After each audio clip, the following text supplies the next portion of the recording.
As you can see, the top part where the legs join to the body is where there's large chunks of meat. And we can use one of our tools to get in there, and we take out a large piece of meat. And then it's all hollow, and we'll come back and we'll get to this leg. But we've also taken away the body here. Now the body has chambers in it, and they're kind of soft. They're not hard like the outer shell. And you can break that and just peel it back. And if you have fingernails, it's helpful. You just pull out the chunks of nice, beautiful white crab meat. And again, you can just run your finger over it to get that off. And when it's stuck under the shell is when you can use any of these tools. This has a nice piece for just pushing things out. And you just slide it right out. And this is a really good way to get just the nice big chunks of meat out. Alright, then there's these little knuckle joints that are down here where we just took the legs out of. You can use this, or quite honestly,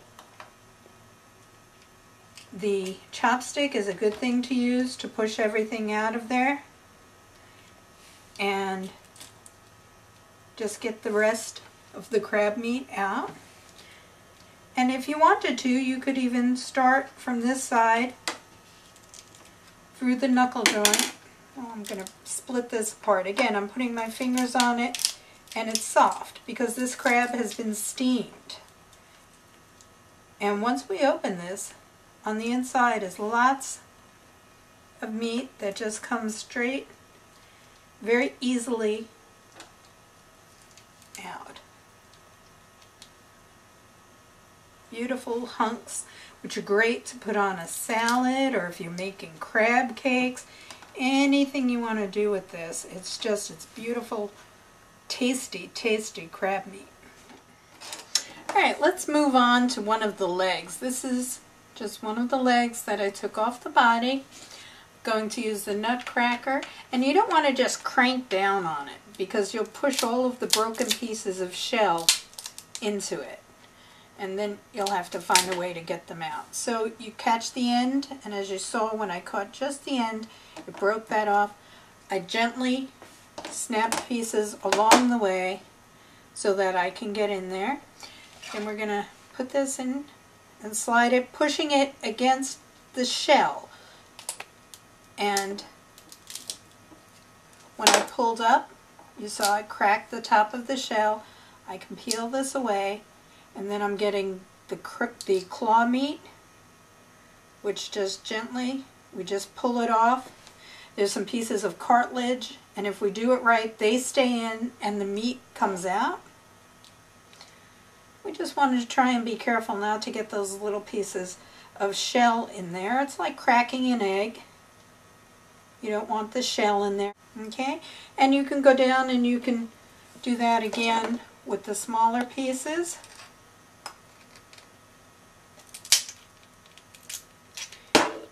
And the smaller pieces you can usually give a little crack and a twist, and then you can see there's another piece, and we just slide that out.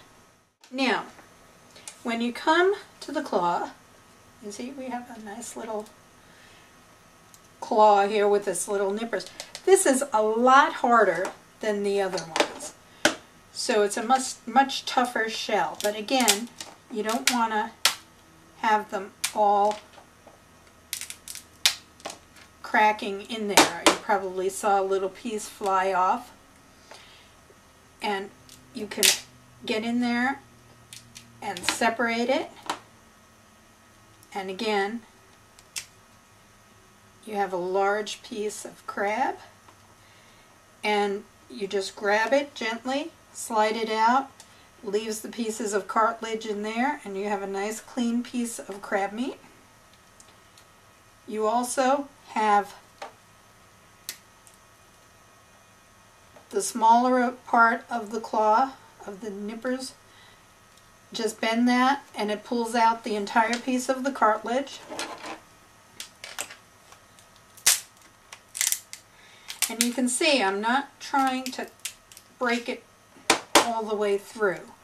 I want to have that piece of control because I want to try and get as much of this out in one solid piece. And you can see you get a nice piece come straight out.